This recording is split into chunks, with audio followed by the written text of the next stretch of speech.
ನಾನು ಅಂಬಾದಾಸ್ ಗಾಯಕ್ವಾಡ್ ಅಂತ, ಕರ್ನಾಟಕ ದಲಿತ ರಕ್ಷಣಾ ವೇದಿಕೆ ಜಿಲ್ಲಾ ಅಧ್ಯಕ್ಷರು, ಬೀದರ್.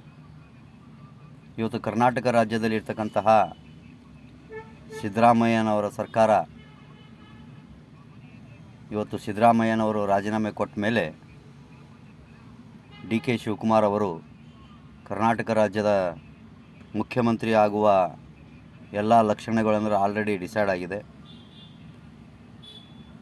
ಮತ್ತು ಅದೇ ರೀತಿಯಾಗಿ ನಮ್ಮ ಬೀದರ್ ಜಿಲ್ಲೆಯಲ್ಲಿ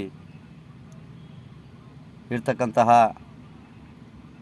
ಸನ್ಮಾನ್ಯ ಈಶ್ವರ್ ಬಿ ಖಂಡ್ರೆ ಅವರಿಗೆ ಕರ್ನಾಟಕದ ಉಪಮುಖ್ಯಮಂತ್ರಿಯಾಗಿ ನೇಮಕ ಮಾಡಬೇಕು. ಮತ್ತು ಅದೇ ರೀತಿಯಾಗಿ ಇಡೀ ಹೈದರಾಬಾದ್ ಕರ್ನಾಟಕದಲ್ಲಿ ಒಬ್ಬನೇ ಒಬ್ಬ ಅಲ್ಪಸಂಖ್ಯಾತರ ಶಾಸಕರಿಲ್ಲ.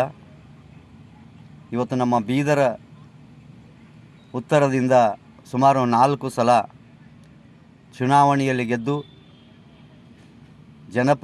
ಜನಪ್ರಿಯತೆಯನ್ನು ಪಡೆದಂತಹ ಸರಳ, ಸಜ್ಜನ ಮತ್ತು ಎಲ್ಲ ಸಮಾಜದ ಎಲ್ಲ ವರ್ಗದ ಜನರಿಗೆ ತೆಗೆದುಕೊಂಡು ಹೋಗ್ತಕ್ಕಂತಹ ನಾಯಕರಾದಂತಹ ಸನ್ಮಾನ್ಯ ರಹೀಮ್ ಖಾನ್ಜಿ ಅವರಿಗೂ ಕೂಡ ಮಂತ್ರಿಮಂಡಲದಲ್ಲಿ ಸ್ಥಾನವನ್ನು ನೀಡಬೇಕೆಂದು ಇವತ್ತು ನಾವು ಕಾಂಗ್ರೆಸ್ ಪಕ್ಷದ ವರಿಷ್ಠರಲ್ಲಿ, ಅದರಲ್ಲಿ ವಿಶೇಷವಾಗಿ ಡಿ ಕೆ ಶಿವಕುಮಾರ್ ಅವರಾಗಿರ್ಬೋದು ಮತ್ತು ರಾಷ್ಟ್ರೀಯ ಅಧ್ಯಕ್ಷರಾದಂತಹ ಮಲ್ಲಿಕಾರ್ಜುನ್ ಖರ್ಗೆಜಿ ಆಗಿರ್ಬೋದು ಮತ್ತು ಸಿದ್ದರಾಮಯ್ಯನವರಾಗಿರ್ಬೋದು, ಅವರಿಗೆ ನಾನು ಬೀದರ ಜಿಲ್ಲೆಯ ಸಮಸ್ತ ನಾಗರಿಕರ ಪರವಾಗಿ ನಮ್ಮ ಬೀದರ್ ಜಿಲ್ಲೆಗೆ ಉಪಮುಖ್ಯಮಂತ್ರಿ ಸ್ಥಾನವನ್ನು ಸನ್ಮಾನ್ಯ ಈಶ್ವರ್ ಬಿ ಖಂಡ್ರೆ ಅವರಿಗೆ ಕೊಡಬೇಕು ಮತ್ತು ಅದರ ಜೊತೆಯಲ್ಲಿ ರಹೀಮ್ ಖಾನ್ಜಿ ಅವರಿಗೂ ಕೂಡ ಮಂತ್ರಿಮಂಡಲದಲ್ಲಿ ಸ್ಥಾನವನ್ನು ಕಲ್ಪಿಸಿಕೊಡಬೇಕಾಗಿ ಈ ಮೂಲಕ ನಾನು ಕಾಂಗ್ರೆಸ್ ಪಕ್ಷದ ವರಿಷ್ಠರಲ್ಲಿ ವಿನಯಪೂರ್ವಕವಾಗಿ